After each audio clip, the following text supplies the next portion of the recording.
हाँ जी, last class में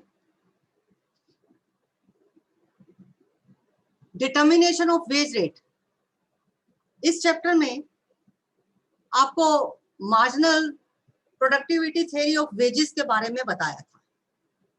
marginal productivity theory of wages की हमने क्रिटिसिज्म भी पढ़ ली थी और थ्योरी कंप्लीट हो गई थी। इंपॉर्टेंट है, कई बार एग्जाम में marginal productivity theory of wages पूछ ली जाती है या marginal productivity theory of factor pricing, जिसको डिस्ट्रीब्यूशन भी कहते हैं। दोनों रिजेंबल करती हैं, तो दोनों में बातें तो सेम ही है, तो ये एग्जाम में क्वेश्चन आ जाता है। दोनों एक ही है, कोई डिफरेंस नहीं है। आज हम वेज डिटर्मिनेशन का दूसरा थ्योरी पढ़ रहे हैं, wage determination under perfect competition, यानी कि पूर्ण प्रतियोगिता की स्थिति में मजदूरी की दर का निर्धारण कैसे होता है। पूर्ण प्रतियोगिता की स्थिति में मजदूरी की दर का निर्धारण कैसे होता है, ये हमने आज पढ़ना है। तो आपको पता है कि परफेक्ट कंपटीशन में वेज का डिटर्मिनेशन, मजदूरी की दर का निर्धारण परफेक्ट कंपटीशन की सिचुएशन में डिमांड और सप्लाई के माध्यम से होता है। जहां डिमांड और सप्लाई, यानी कि जहां वर्कर्स की डिमांड और जहां वर्कर की सप्लाई दोनों बराबर होंगी, वहां पर वेज रेट का डिटर्मिनेशन परफेक्ट कंपटीशन की सिचुएशन में होता है। तो हमें क्या पता होना चाहिए? हमें पता होना चाहिए कि ये जो वर्कर की डिमांड है, हमें पता होना चाहिए कि वर्कर की डिमांड का क्या मतलब है। ठीक है, डिमांड से क्या मतलब है, हमें देखना है डिमांड से क्या मतलब है और वर्कर की सप्लाई से क्या मतलब है। हमने इन दोनों चीजों को देखना है, डिमांड से क्या मतलब है और सप्लाई से क्या मतलब है। ठीक है, तो सबसे पहले हम पढ़ रहे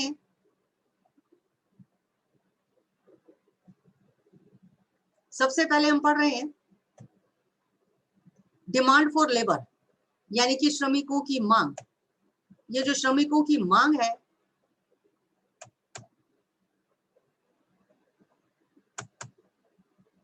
श्रमिकों की मांग है, आपको बताया कि जो श्रमिकों की मांग डिमांड फॉर लेबर है, ये एक व्युत्पन्न मांग होती है। व्युत्पन्न मांग का मतलब है डिराइव डिमांड होती है। अब ये डिराइव डिमांड या व्युत्पन्न मांग का मतलब क्या होता है? डिराइव डिमांड या व्युत्पन्न मांग का मतलब ये है कि वर्कर्स की डिमांड इस बात के ऊपर डिपेंड करती है कि वर्कर जिस चीज का प्रोडक्शन कर सकते हैं, जिस वस्तु का प्रोडक्शन कर सकते हैं, उस वस्तु की मार्केट में कितनी डिमांड है। ठीक है, मान लो एक वर्कर को एक विशेष प्रकार का कपड़ा बनाना आता है और बाकी कपड़ा तो उसको कोई बनाना आता ही नहीं, वो केवल एक विशेष प्रकार का कपड़ा ही बना सकता है। मान लो उस कपड़े की मार्केट में डिमांड ही ना रहे, अब लोग दूसरे तरह के कपड़े की डिमांड करते हैं, तो क्या उस वर्कर की डिमांड मार्केट में होगी?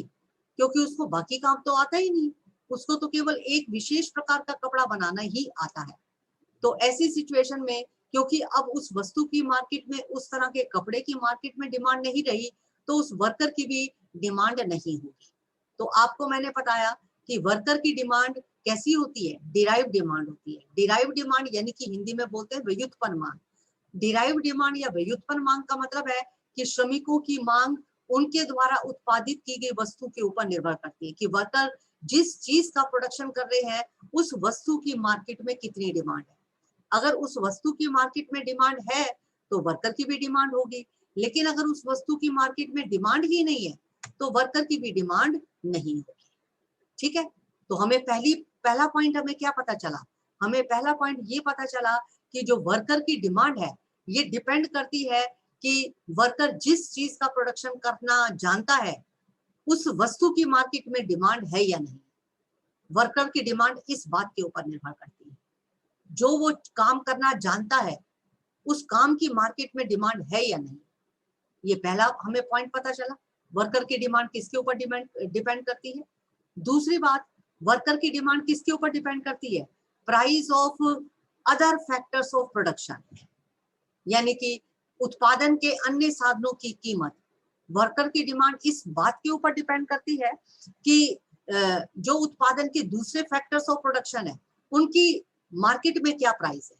अदर फैक्टर्स ऑफ प्रोडक्शन की मार्केट में क्या प्राइस है, इसका मतलब ये है जैसे हम प्रोडक्शन करने के लिए लेबर काम पे लगाते हैं, यानी कि प्रोडक्शन हम हाथ के सहायता से भी ज्यादा कर सकते हैं या प्रोडक्शन हम मशीनों का ज्यादा प्रयोग करके भी कर सकते हैं।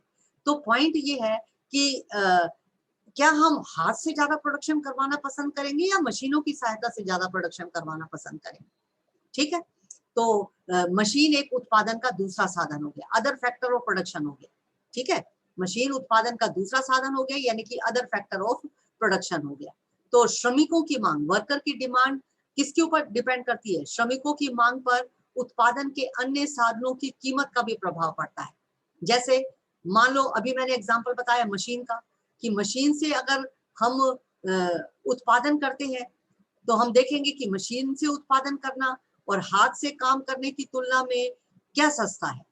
अगर मान लो मशीन से उत्पादन करना सस्ता है, ठीक है, तो मशीन से काम ज्यादा लिया जाएगा। वर्कर को तो वेजेस ज्यादा देनी पड़ रही है, लेकिन मशीन से प्रोडक्शन करे तो मशीन से उत्पादन करना सस्ता है, तो मशीन से ज्यादा काम लिया जाएगा और वर्कर की डिमांड कम की जाएगी, क्योंकि मशीन से प्रोडक्शन करने पर हमें प्रोडक्शन भी हमारा ज्यादा होता है और कॉस्ट ऑफ प्रोडक्शन भी हमारी कम आती है। तो हम क्या करेंगे, हम मशीन से प्रोडक्शन करेंगे, ज्यादा करेंगे और वर्कर की डिमांड कम करेंगे। ठीक है, मशीन चलाने के लिए वर्कर तो चाहिए, लेकिन कंपैरेटिवली कम वर्कर चाहिए। एक है कि वर्कर बिल्कुल हाथ से काम कर रहे हैं, एक है कि हम मशीन की सहायता से काम करवा रहे हैं।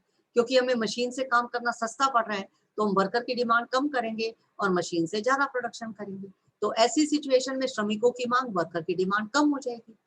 ठीक है, इसी तरह से श्रमिकों की मांग यानी कि वर्कर की मांग के ऊपर इन्वेस्टमेंट का भी प्रभाव पड़ता है। वर्कर की डिमांड के ऊपर किसका प्रभाव पड़ता है? वर्कर की डिमांड के ऊपर इन्वेस्टमेंट का भी प्रभाव पड़ता है। कैसे? अगर अधिक इन्वेस्टमेंट होगी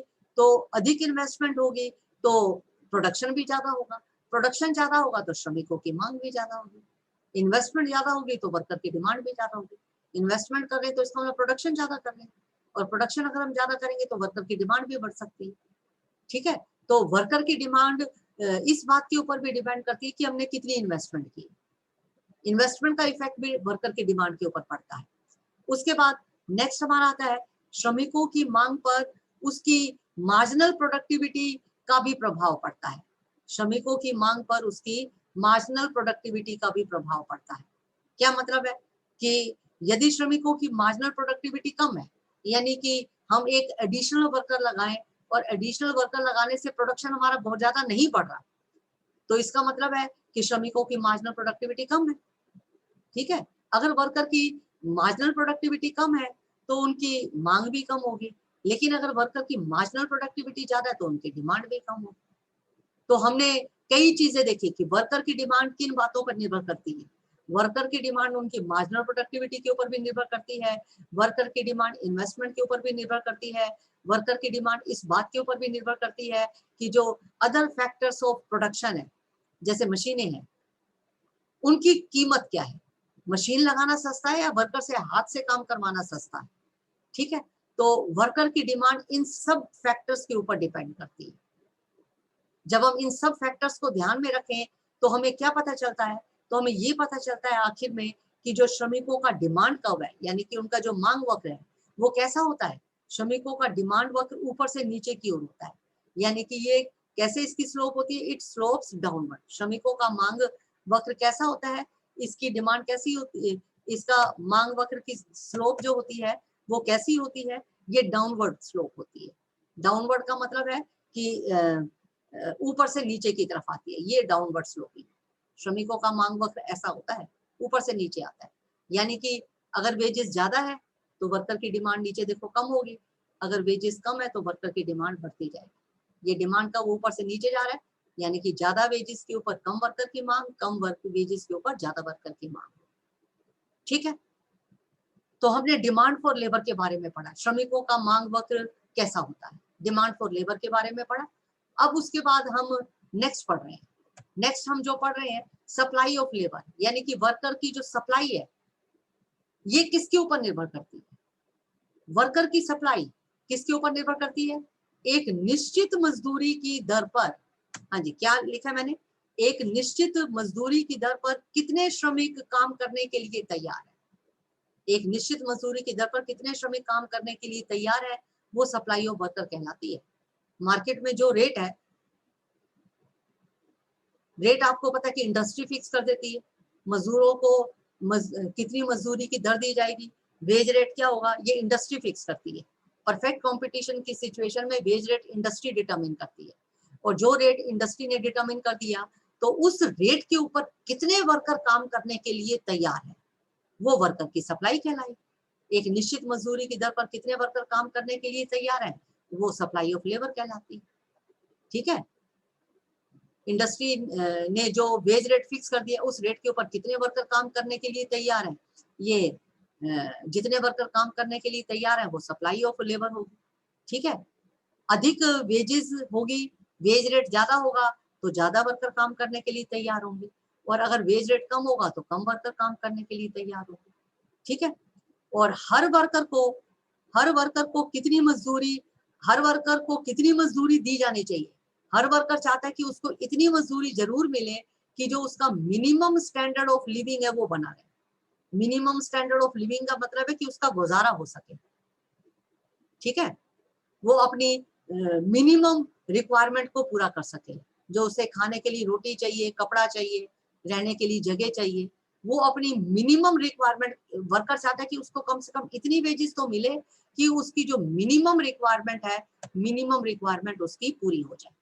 ठीक है, मिनिमम स्टैंडर्ड ऑफ लिविंग उसका बना रहे। स्टैंडर्ड ऑफ लिविंग बना रहने का मतलब उसकी मिनिमम रिक्वायरमेंट पूरी हो जाए, कम से कम इतनी वेजेस तो उसको मिलनी चाहिए। ठीक है, ये तो एक फैक्टर हो गया कि वर्कर की सप्लाई किसके ऊपर डिपेंड करती है।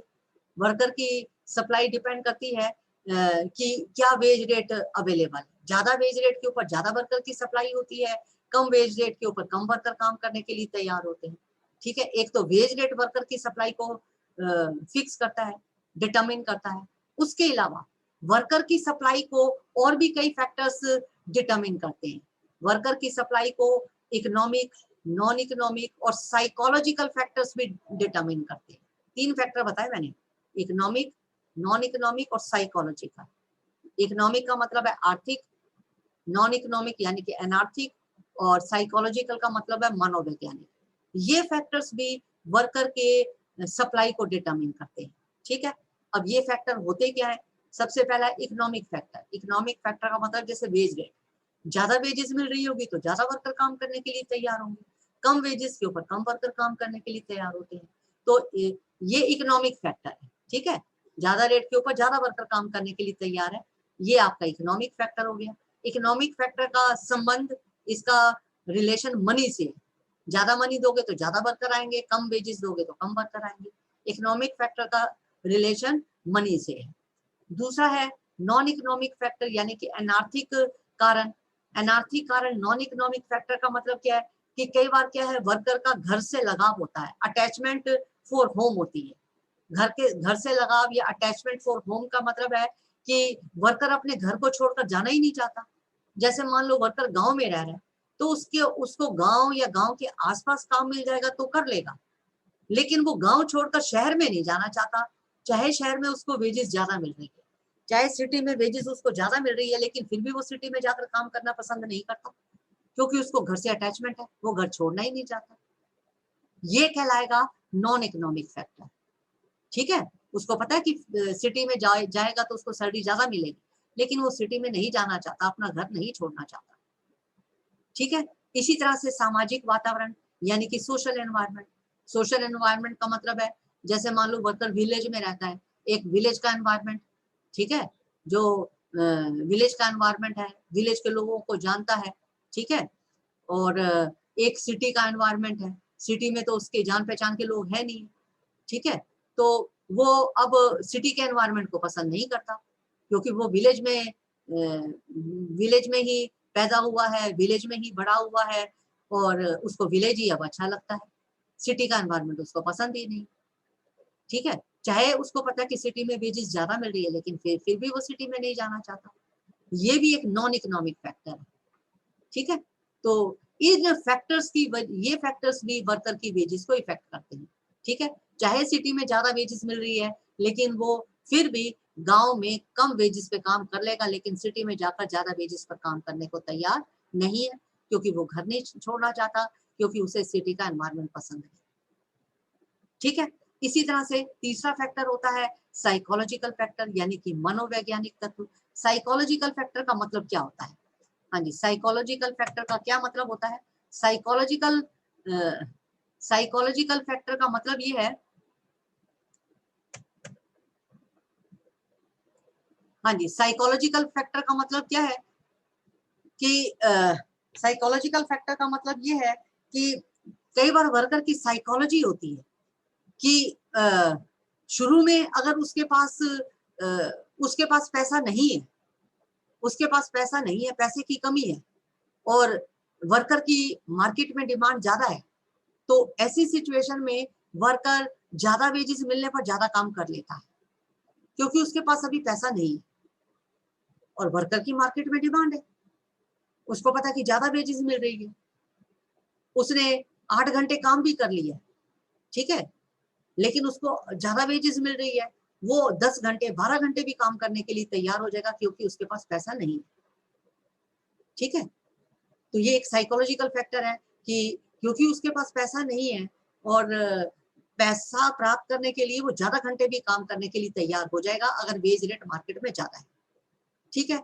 लेकिन जब वर्कर ने काम करके पैसा इकट्ठा कर लिया और अब उसके पास काफी पैसा हो गया, क्योंकि आपको पता है कि वर्कर क्या करते हैं, डेली कमाते हैं, डेली खर्च कर देते हैं, लेकिन उसने अब कई दिन काम करके काफी पैसा इकट्ठा कर लिया, अभी उसका खर्च नहीं हुआ, अब उसको काम के लिए अगर बुलाया जाता है तो वो काम के लिए जाना पसंद नहीं करता, वेज रेट अभी भी ज्यादा मिल रहा है, काम के लिए उसको बुलाया जा रहा है लेकिन फिर भी जाना पसंद नहीं करता। क्यों? क्योंकि क्योंकि उसके पास अभी पैसा है, उसका अपना गुजारा करने के लिए पैसा है, तो वो अब क्या करता है, काम की जगह आराम करना पसंद करता है। ऐसे सिचुएशन में वर्कर क्या करना पसंद करता है, काम की जगह आराम करना पसंद करता है, ठीक है। क्या करना पसंद करता है, काम की जगह आराम करना पसंद करता है, वेज रेट ज्यादा मिल रहा है लेकिन फिर भी नहीं जाता। हेलो, हाँ जी, कोई कंफ्यूजन? हेलो, हाँ जी, नो मैम। ठीक है। तो ज्यादा वेजेस मिल रही है लेकिन फिर भी वो ज्यादा वेजेस मिलने पर भी वो वर्कर काम करने के लिए तैयार नहीं। क्यों तैयार नहीं? उसने काफी पैसा इकट्ठा कर लिया, ठीक है, उसने काफी पैसा इकट्ठा कर लिया है, अब वो काम नहीं करना चाहता, वो काम की जगह आराम करना चाहता है, ठीक है। तो ये मैंने आपको 3 फैक्टर बताए, इकोनॉमिक फैक्टर बताए, आर्थिक कारण बताए, नॉन इकोनॉमिक फैक्टर बताए, साइकोलॉजिकल फैक्टर। ये साइकोलॉजी होती है वर्कर की कि भाई पैसा अगर उसके पास नहीं है तो काम करने के लिए तैयार हो जाएगा, लेकिन अगर पैसा उसने इकट्ठा कर लिया और अब उसका कई दिन गुजारा हो सकता है, तो चाहे उसको वेज रेट ज्यादा मिल रहा हो लेकिन फिर भी वो काम करना नहीं चाहता। ये साइकोलॉजी होती है वर्कर की, इसको साइकोलॉजिकल फैक्टर कहते हैं, ठीक है। और इस साइकोलॉजिकल फैक्टर की वजह से जो वर्कर का सप्लाई कर्व है, वर्कर का जो सप्लाई कर्व है वो पीछे की तरफ मुड़ जाता है। जैसे ये मैंने देखो सप्लाई नीचे बताया, ये साइकोलॉजिकल फैक्टर की वजह से सप्लाई कर्व ऐसे क्या पीछे की तरफ मुड़ जाता है। कई बार, हमेशा नहीं होता, लेकिन कई बार साइकोलॉजिकल फैक्टर की वजह से सप्लाई कर्व पीछे मुड़ जाता है। ये क्या बता रहा है, ये देखो, ये क्या बता रहा है, मान लो ये वेज रेट इतना है, नीचे है, तो कितने वर्कर काम करने के लिए तैयार है, इतने वर्कर काम करने के लिए तैयार है। अब वेजेस और बढ़ गई, इतनी हो गई, लेकिन ये लाइन पीछे की तरफ आ गई, ये लाइन कहाँ आ गई है, ये लाइन पीछे की तरफ आ गई है, ठीक है। क्या बताया मैंने आपको, मैंने आपको बताया कि मान लो इतनी वेजेस है, इतनी वेजेस के ऊपर इतने वर्कर काम करने के लिए तैयार है। अब मैंने क्या कर दिया, अब वेजेस बढ़ा दी, लेकिन वर्कर अब पहले से कम, पहले ON काम करने के लिए तैयार थे, अब ON1 काम करने के लिए तैयार। तो कहने का मतलब है कि ये साइकोलॉजिकल फैक्टर है, ज्यादा वेजेस मिल रही है लेकिन पहले से कम काम करने के लिए तैयार, सप्लाई का पीछे की तरफ मुड़ गया क्योंकि उनके पास पैसा है, गुजारा करने के लिए कई दिन उसके निकल सकते हैं, नहीं काम करता, ज्यादा वेजेस मिल रही है, नहीं करता था। ऐसी सिचुएशन अगर हो, हम जरूरी नहीं हमेशा ऐसी सिचुएशन, लेकिन अगर ऐसी सिचुएशन होगी तो ऐसी सिचुएशन में जो है वो सप्लाई का कहाँ होगा, सप्लाई का पीछे की तरफ मुड़ जाएगा, ठीक है। तो मैंने आपको ये बताया, ठीक है।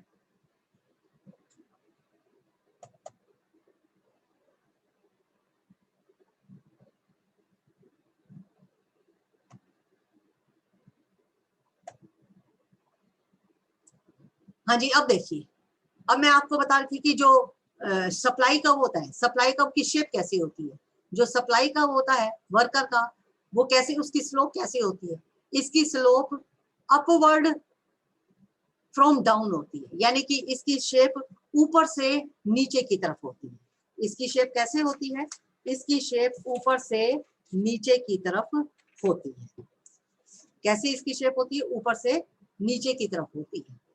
ठीक है, सप्लाई कर्व की शेप ऊपर से नीचे की तरफ होती है।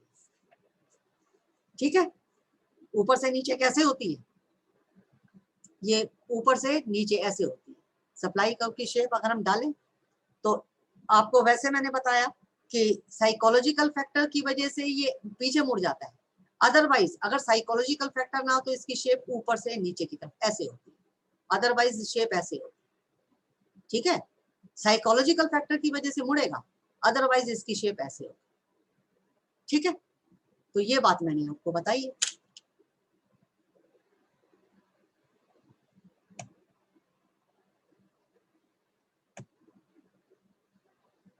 हाँ जी, अब आगे देखिए, आगे देखिए, आगे है वेज रेट। जो वेज रेट है वो वर्कर की सप्लाई को दो प्रकार से प्रभावित करते हैं। वेज रेट वर्कर की सप्लाई को दो प्रकार से प्रभावित करते हैं। कैसे, एक सब्स्टिट्यूशन इफेक्ट होता है, ठीक है, प्रतिस्थापन प्रभाव होता है। ये जो सब्स्टिट्यूशन इफेक्ट होता है ये शुरू में सब्स्टिट्यूशन इफेक्ट जो होता है वो पॉजिटिव होता है। पॉजिटिव का मतलब है कि शुरू में मजदूरी की दर अगर बढ़ती है, वेज रेट बढ़ता है तो ज्यादा वर्कर काम करने के लिए तैयार होते हैं। शुरू में वेज रेट बढ़ता है तो वर्कर ज्यादा काम करने के लिए तैयार होते हैं। लेकिन कुछ समय के बाद, जो बात मैं आपको साइकोलॉजिकल फैक्टर की एक्सप्लेन कर चुकी, वही बात लिखी हुई है। ठीक है, लेकिन कुछ समय के बाद जब वर्कर के पास काफी पैसा इकट्ठा हो जाता है तो वो काम करने की जगह आराम करना पसंद करता है, यानी कि ज्यादा वेजेस के ऊपर भी वो काम करने के लिए तैयार नहीं होता। ठीक है, यही बात मैंने साइकोलॉजिकल फैक्टर में बताई है, ज्यादा वेजेस पर भी वो काम करने के लिए तैयार नहीं होता। और ऐसी सिचुएशन में इनकम इफेक्ट क्या हो जाता है, नेगेटिव हो जाता है। इनकम इफेक्ट नेगेटिव हो गया। कैसे इनकम इफेक्ट नेगेटिव हो गया, कि वर्कर को मार्केट में वेज रेट ज्यादा मिल रहा है लेकिन ज्यादा रेट पे भी वो काम करने को तैयार नहीं हो रहे। जब ज्यादा रेट के ऊपर भी वर्कर काम करने के लिए तैयार नहीं हो रहे तो हम कहेंगे कि इनकम इफेक्ट नेगेटिव है, यानी कि ज्यादा इनकम का उनके ऊपर कोई असर नहीं है। हम जितनी ज्यादा सैलरी उनको देने के लिए, वेजेस देने के लिए तैयार हो जाए लेकिन वो काम करना ही नहीं चाहते, तो हम कहेंगे कि इनकम इफेक्ट नेगेटिव है। ठीक है, तो पॉइंट मैं आपको क्या बता रही थी कि वर्कर के वेज रेट के ऊपर दो इफेक्ट पड़ते हैं। एक आपको मैंने बताया सब्स्टिट्यूशन इफेक्ट होता है, दूसरा इनकम इफेक्ट होता है। ठीक है, शुरू में मैंने आपको बताया कि ये जो सब्स्टिट्यूशन इफेक्ट होता है ये पॉजिटिव होता है। शुरू में वेज रेट ज्यादा है तो वर्कर ज्यादा काम करने के लिए तैयार हो जाता है, लेकिन धीरे धीरे जैसे जैसे उसके पास पैसा इकट्ठा हो गया तो ऐसी सिचुएशन में अगर हम उसको ज्यादा भी वेजेस देने के लिए तैयार है, अब वो ज्यादा वेजेस पे काम करने के लिए तैयार नहीं, तो उसके बाद जो इनकम इफेक्ट होता है वो नेगेटिव हो जाता है। तो पॉइंट मैंने बताया, शुरू में सब्स्टिट्यूशन इफेक्ट पॉजिटिव होता है, यानी कि ज्यादा वेजेस के ऊपर ज्यादा काम करने के लिए शुरू में तो तैयार हो गए, लेकिन बाद में जब पैसा इकट्ठा हो गया तो इनकम इफेक्ट नेगेटिव हो गया, यानी कि ज्यादा वेजेस के ऊपर भी वो काम करने को तैयार नहीं होते। ठीक है, इसलिए जो सप्लाई का वर्कर का है वो क्या होता है, इसलिए वर्कर का सप्लाई का ये पीछे की तरफ हो जाता है, ऐसे आता है सप्लाई का, ऐसे पीछे की तरफ मुड़ जाता है। ठीक है, तो यही बात मैंने आपको साइकोलॉजिकल फैक्टर में बताई। ठीक है, तो यहाँ ये बताया गया कि वर्कर की वेजेस को दो फैक्टर इफेक्ट करते हैं। एक सबसे दो बातों से वर्कर की वेजेस इफेक्ट होती है, सब्स्टिट्यूशन इफेक्ट से और इनकम इफेक्ट, दोनों फैक्टर से प्रभावित होती है। ठीक है, ये मैंने आपको बात बताई। अब उसके बाद नेक्स्ट देखिए, नेक्स्ट हमारा आता है, हमने डिमांड फॉर लेबर भी पढ़ लिया और सप्लाई ऑफ लेबर भी पढ़ लिया, दोनों बातें पढ़ ली, डिमांड ऑफ लेबर भी पढ़ लिया, सप्लाई ऑफ लेबर भी पढ़ ली। अब हम पढ़ेंगे wage determination under perfect competition. तो पूर्ण प्रतियोगिता परफेक्ट कॉम्पिटिशन की सिचुएशन में वेज का फिर डिटर्मिनेशन कैसे होता है, मैंने आपको शुरू में बता दिया। परफेक्ट कॉम्पिटिशन की सिचुएशन में वेज का डिटर्मिनेशन डिमांड और सप्लाई से होता है।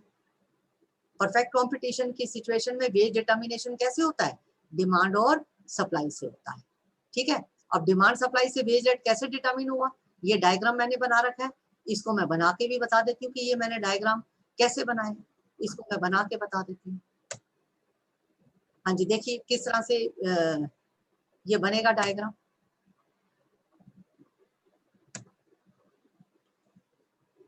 कैसे बताया?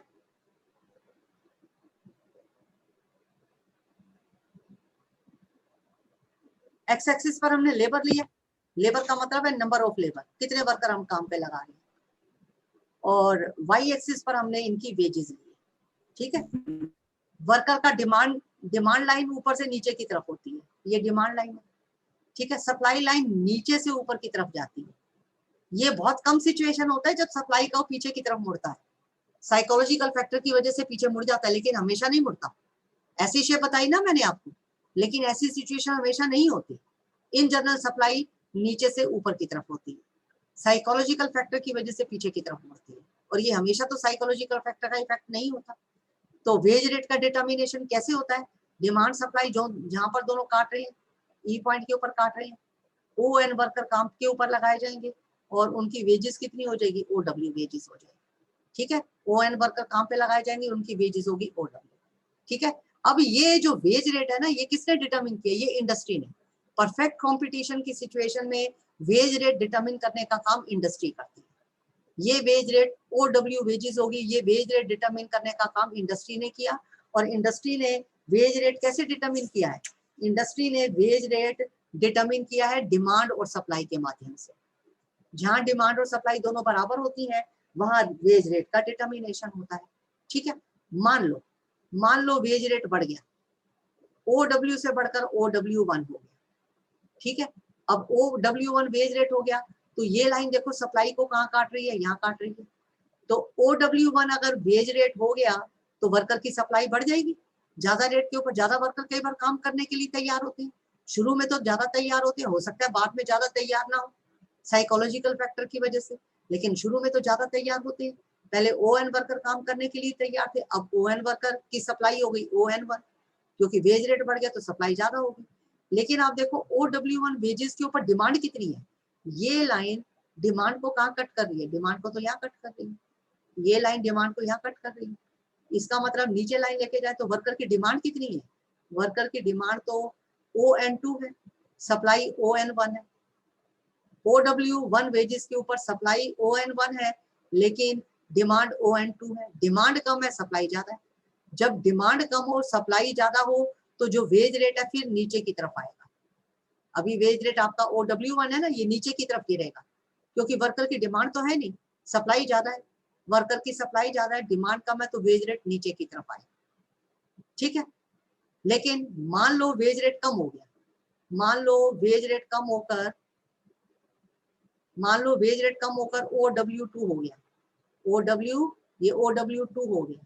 अब ओ डब्ल्यू टू वेजेस के ऊपर आप देखिए सप्लाई कितनी है, ये लाइन सप्लाई को कहाँ कट कर रही है? यहाँ कट कर रही है। ओ डब्ल्यू टू वेजेस के ऊपर वर्कर की सप्लाई है ओ एन थ्री, सप्लाई हो गई ओ एन थ्री, लेकिन ओ डब्ल्यू टू वेजेस के ऊपर डिमांड कितनी है? नहीं सॉरी, ये डिमांड है, ये लाइन डिमांड को यहाँ कट कर रही है। तो ओ डब्ल्यू टू वेजेस के ऊपर डिमांड है ओ एन थ्री। अब ओ डब्ल्यू टू वेजेस के ऊपर सप्लाई कितनी है? ये लाइन सप्लाई लाइन को कहाँ कट कर रही है? यहाँ कट कर रही है। सप्लाई कितनी है? सप्लाई है N four. O W two wages के ऊपर सप्लाई है एन फोर, लेकिन डिमांड है एन थ्री, यानी कि डिमांड ज्यादा है, सप्लाई कम है। डिमांड ज्यादा है, सप्लाई कम है। जब डिमांड ज्यादा हो और सप्लाई कम हो, फिर वेज रेट कहाँ जाएगा? ऊपर की तरफ जाएगा। अल्टीमेटली वेज रेट वहीं डिटरमिन होगा जहां डिमांड और सप्लाई एक दूसरे को काटते हैं। डिमांड सप्लाई यहाँ काट रहे हैं, तो wage rate O W determine होगा। हाँ जी, बात समझ में आई? Ultimately wage rate O W determine होगा। हाँ जी, समझ में आया? Hello, Yes. ठीक है। तो हमने पढ़ा कि परफेक्ट कंपटीशन की सिचुएशन में वेज रेट का डिटर्मिनेशन किसके द्वारा किया जाता है? इंडस्ट्री डिटरमिन करती है। और इंडस्ट्री वेज रेट का डिटरमिन कैसे करती है? डिमांड और सप्लाई, जहां डिमांड और सप्लाई की इंटरेक्शन होती है, जहां डिमांड सप्लाई एक दूसरे को काटते हैं या इंटरेक्शन होती है, वहां पर वेज रेट का डिटर्मिनेशन इंडस्ट्री के द्वारा किया जाता है, ठीक है। ये हमने पढ़ा। अब उसके बाद आगे देखिए, हाँ जी, मैंने डिमांड सप्लाई से वेज रेट का डिटर्मिनेशन बता दिया, ठीक है, और इंडस्ट्री वेज रेट डिटर्मिन करती है, ठीक है। आगे हमने ये पढ़ना है कि परफेक्ट कंपटीशन की सिचुएशन में, हाँ जी, आगे हमने क्या पढ़ना है, आगे हमने ये पढ़ना है कि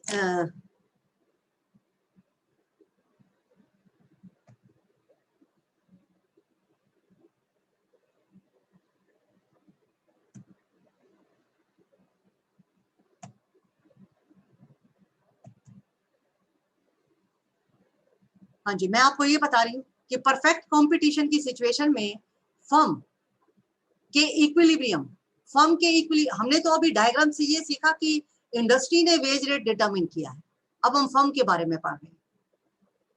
जो OW वेजेस डिटरमिन हुई, ये तो इंडस्ट्री ने डिटरमिन की।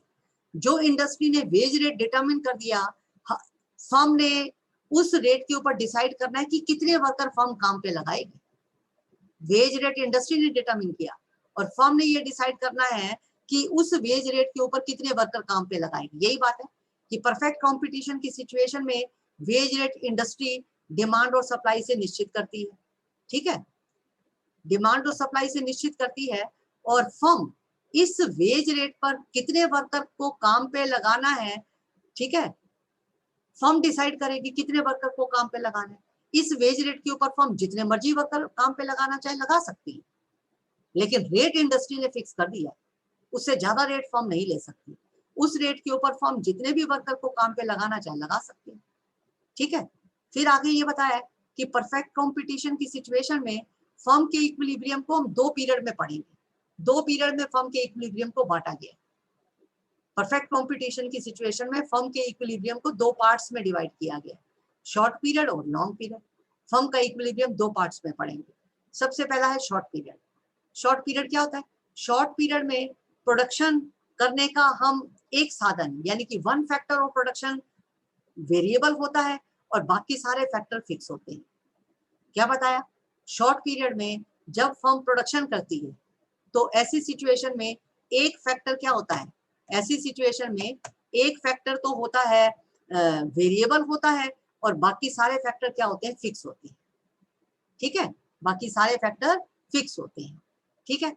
आगे हम पढ़ेंगे कि शॉर्ट पीरियड में 3 सिचुएशन हो सकती है। क्या बताया? शॉर्ट पीरियड में 3 सिचुएशन हो सकती है।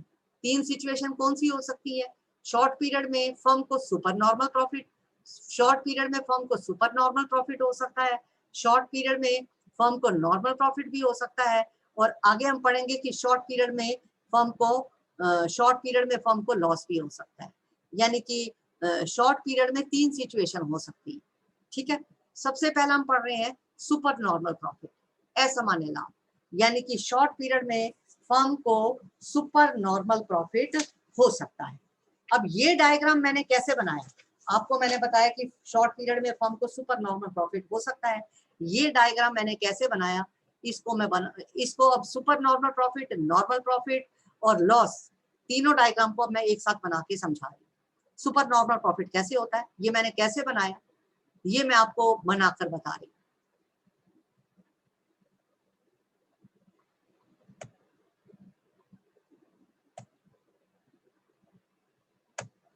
हाँ जी, देखिए,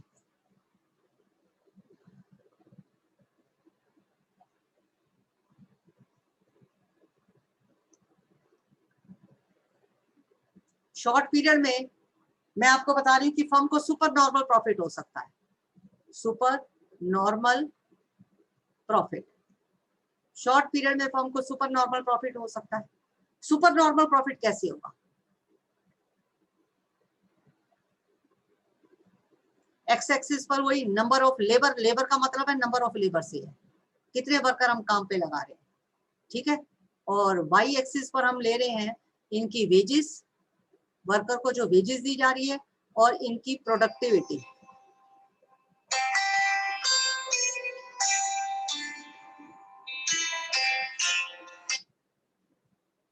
वेजेस और प्रोडक्टिविटी, ठीक है, ये प्रोडक्टिविटी है, वेजेस और प्रोडक्टिविटी। प्रोडक्टिविटी का मतलब मार्जिनल रेवेन्यू प्रोडक्टिविटी से भी है और एवरेज रेवेन्यू प्रोडक्टिविटी से। प्रोडक्टिविटी का मतलब दोनों प्रोडक्टिविटी है। तो शॉर्ट पीरियड में मैं आपको बता रही थी कि फर्म को सुपर नॉर्मल प्रॉफिट हो सकता है। सुपर नॉर्मल प्रॉफिट कैसे होगा? ये हमने लाइन सीधी डाली, ये OW वेजेस है। आपको पता है कि परफेक्ट कंपटीशन की सिचुएशन में वेज डिटरमिन, यहाँ पर मैंने आपको बताया वेज डिटर्मिनेशन किसके द्वारा किया जाता है? इंडस्ट्री वेज डिटरमिन करती है। डिमांड और सप्लाई के माध्यम से इंडस्ट्री वेज को डिटरमिन करती है। और इस वेज रेट के ऊपर, जो वेज रेट इंडस्ट्री ने डिटरमिन कर दिया, इस वेज रेट के ऊपर फर्म ने ये डिसाइड करना है कि कितने वर्कर काम पे लगाए।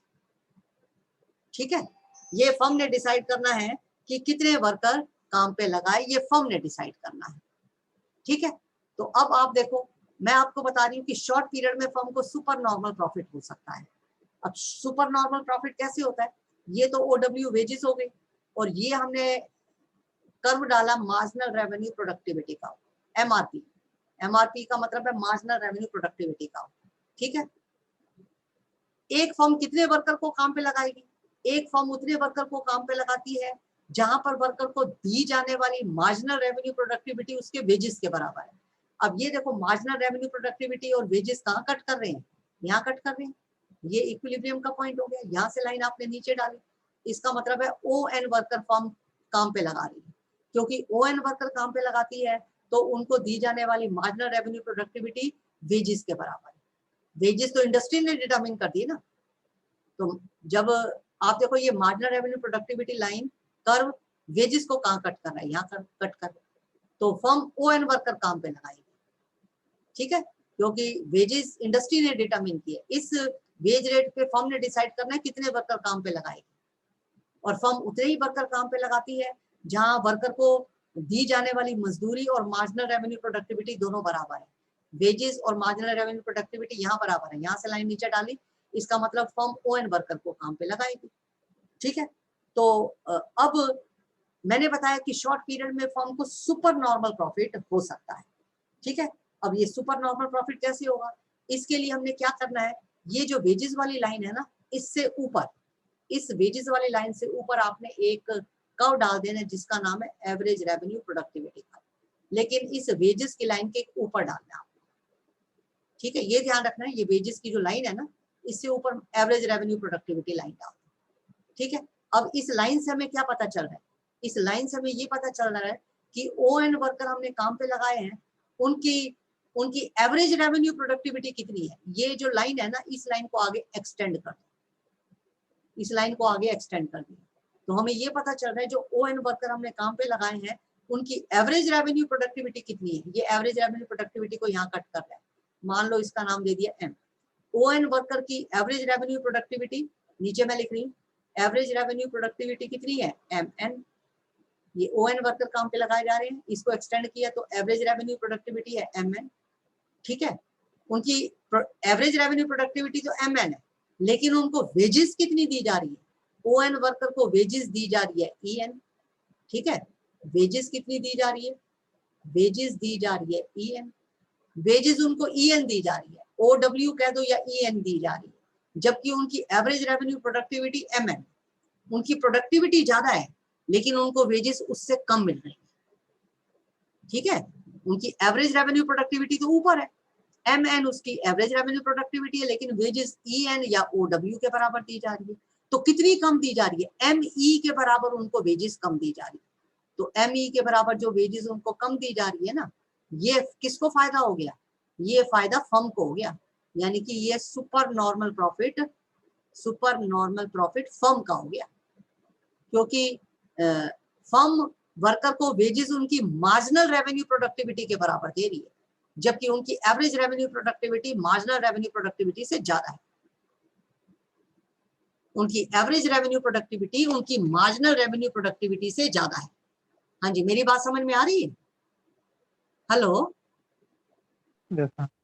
ठीक है, उनकी एवरेज रेवेन्यू प्रोडक्टिविटी तो ज्यादा है, लेकिन उनको मार्जिनल रेवेन्यू प्रोडक्टिविटी के बराबर वेजेस दी जा रही है, यानी कि उनको कितनी कम वेजेस दी जा रही है? ME के बराबर वेजेस कम दी जा रही है। ये फायदा किसको हो गया? ये फायदा ये सुपर नॉर्मल प्रॉफिट फर्म का है। वर्कर को तो नुकसान है, लेकिन ये फर्म को सुपर नॉर्मल प्रॉफिट हो गया। तो आपको मैंने बताया, हाँ जी, आपको मैंने बताया कि शॉर्ट पीरियड में एक फर्म को सुपर नॉर्मल प्रॉफिट हो सकता है। और सुपर नॉर्मल प्रॉफिट कब होगा? जब वर्कर की एवरेज रेवेन्यू प्रोडक्टिविटी ज्यादा हो मार्जिनल रेवेन्यू प्रोडक्टिविटी से। अगर वर्कर की average revenue productivity marginal revenue productivity से ज्यादा है तो फर्म को सुपर नॉर्मल प्रॉफिट हो जाएगा। हाँ जी, किसी को कोई कंफ्यूजन हो? No. अब उसके बाद सेकंड पॉइंट हम इसी में पढ़ेंगे, शॉर्ट पीरियड में फर्म को नॉर्मल प्रॉफिट भी हो सकता है। शॉर्ट पीरियड में फर्म को नॉर्मल प्रॉफिट भी हो सकता है। अब ये नॉर्मल प्रॉफिट कैसे होगा, इसका मैं डायग्राम बना के बताती हूँ। फर्म को नॉर्मल प्रॉफिट भी हो सकता है शॉर्ट पीरियड में। आपकी क्लास है मैथ्स की? Hello, Yes, ma'am. Yes, ma'am. Normal profit बता देती हूँ, फिर बाकी कल कर लेंगे। शॉर्ट पीरियड में फर्म को नॉर्मल प्रॉफिट भी हो सकता है। ठीक है, अब ये नॉर्मल प्रॉफिट कैसे होगा, सेम उसी तरीके का डायग्राम बनाना है। एक्स एक्सिस पर आपने लेबर ले ली और वाई एक्सिस पर आपने वेजेस ले ली और उसके साथ ही प्रोडक्टिविटी। प्रोडक्टिविटी का मतलब है marginal revenue productivity and average revenue productivity दोनों। वेज रेट परफेक्ट कंपटीशन की सिचुएशन है, ओडब्ल्यू वेजेस इंडस्ट्री ने डिटरमिन कर दी है। ठीक है, ओडब्ल्यू वेजेस इंडस्ट्री ने डिटरमिन कर दी है। ठीक है, और वर्क एक फर्म कितने वर्कर को काम पे लगाएगी, जहां पर वर्कर को दी जाने वाली मजदूरी उनकी मार्जिनल रेवेन्यू प्रोडक्टिविटी के बराबर है, उतने वर्कर काम पे लगाएगी। तो वेजेस तो ओडब्ल्यू है, तो मार्जिनल रेवेन्यू प्रोडक्टिविटी, ये मार्जिनल रेवेन्यू प्रोडक्टिविटी कर्व हमने बना लिया। मार्जिनल रेवेन्यू प्रोडक्टिविटी वेजेस को कहाँ काट रही है, यहाँ काट रही है। तो फर्म कितने वर्कर को काम पे लगाएगी, ओएन वर्कर को काम पे लगाएगी। फर्म वर्कर को काम पे लगाते समय ये देखती है कि उतने वर्कर काम पे लगाए जाएंगे जहां पर उनको दी जाने वाली वेजेस और मार्जिनल रेवेन्यू प्रोडक्टिविटी दोनों बराबर, उतने वर्कर काम पे लगाए जाते हैं। ठीक है, तो यहाँ बराबर है, ओएन वर्कर काम पे लगाए जाएंगे। एक फर्म को नॉर्मल प्रॉफिट कब होगा, एक फर्म को नॉर्मल प्रॉफिट तब होता है जब नॉर्मल प्रॉफिट तब होता है जब नॉर्मल प्रॉफिट तब होगा जब वर्कर को की जो मार्जिनल रेवेन्यू प्रोडक्टिविटी और उनकी एवरेज रेवेन्यू प्रोडक्टिविटी ये दोनों बराबर होंगे तो नॉर्मल प्रॉफिट होगा। तो क्या होगा, नॉर्मल प्रॉफिट होगा जब marginal revenue productivity average revenue productivity दोनों बराबर हो।